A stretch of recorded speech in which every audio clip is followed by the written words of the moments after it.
పల్నాడు జిల్లా నరసరావుపేట మున్సిపల్ కార్యాలయం వద్ద ఎమ్మెల్యే డాక్టర్ చదలవాడ అరవింద్ బాబు గారు మాట్లాడుతూ ప్లాస్టిక్ వాడకండి, పర్యావరణాన్ని కాపాడండి అనే సందేశంతో మహిళలకు గన్నీ బ్యాగ్స్ను అందజేశారు.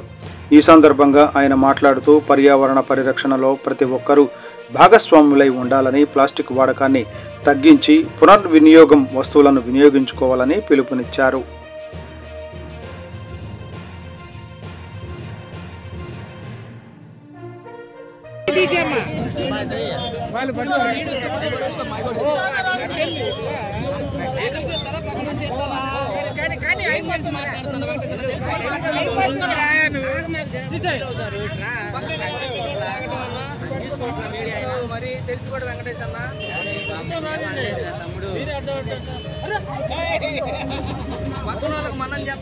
సోదరులందరికీ స్వచ్ఛాంధ్ర శుభాకాంక్షలు.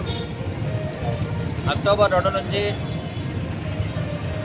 జాతిపతి గాంధీ గారి సాక్షిగా భారతదేశం మొత్తం కూడా ప్లాస్టిక్ నిషేధం జరుగుతుంది. ఎక్కడ కూడా వ్యాపారస్తులు కానీ, షాపుల్లో కానీ, కిరాణా కొట్టులో కానీ ప్లాస్టిక్ బ్యాగులు, ప్లాస్టిక్ గ్లాసులు కానీ, ప్లాస్టిక్ ప్లేట్లు కానీ వాడటానికి వీల్లేదు.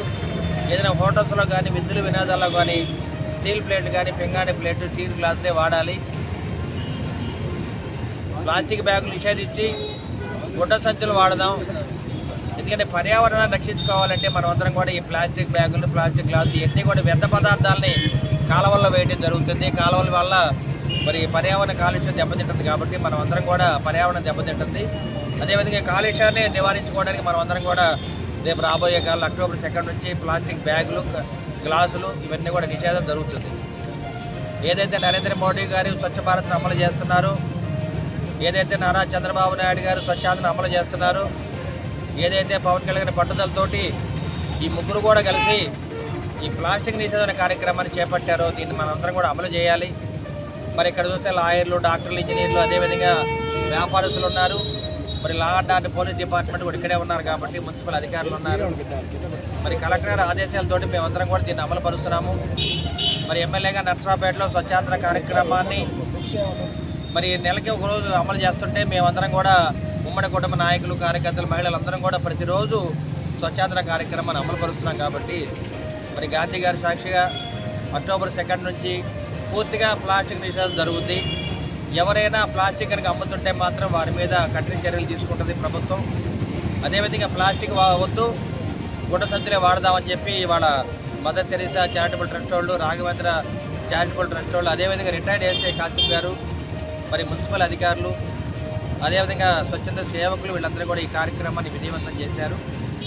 ఇటువంటి కార్యక్రమంలో మన లాయర్ రవి గారికి, ఏఎస్ఐ కాసిం గారికి, మరొకసారి కిషన్ కుమార్ గారికి, మున్సిపల్ అధికారులకు, పత్రికా సిబ్బందికి నా ధన్యవాదాలు తెలియజేస్తూ ఈ కార్యక్రమానికి మన వన్ టౌన్ సిఐ గారు చరణ్ గారు కూడా రావడం జరిగింది. అదే పలుకూరు జగ్గయ్య గారు, town party president Gattupalli Satyanarayana గారు, అదేవిధంగా మన రొంపిచెర్ల ఎంపీపీ మండల పార్టీ ప్రెసిడెంట్ నాగిరెడ్డి గారు, అందరూ అధికారులు కూడా రావడం జరిగింది. ప్రజానాయకులు కూడా రావడం జరిగింది. ఈ కార్యక్రమాన్ని విజయవంతం చేసి ప్రజల్లోకి తీసుకెళ్లాలి బాధ్యత మీడియా మిత్రులు తీసుకోవాలి.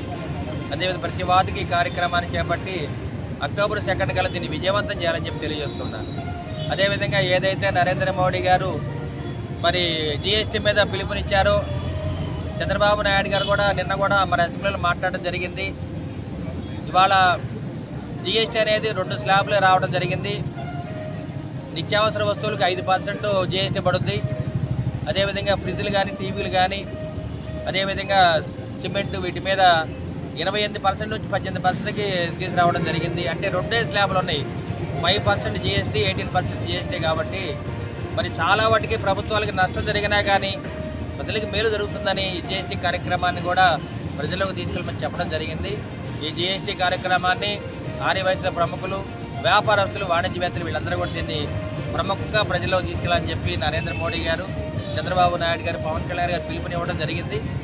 దీన్ని కూడా ప్రజల్లోకి తీసుకెళ్తున్నాము. మనం అందరం కూడా జీఎస్టీ తగ్గించినందుకు చాలా సంతోషం ప్రజలు వ్యక్తం చేస్తున్నారు.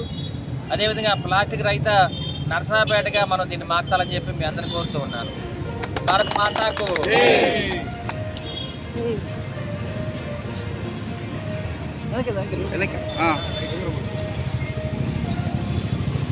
వర్ధిల్లాలి స్వచ్ఛ నరసరావుపేట.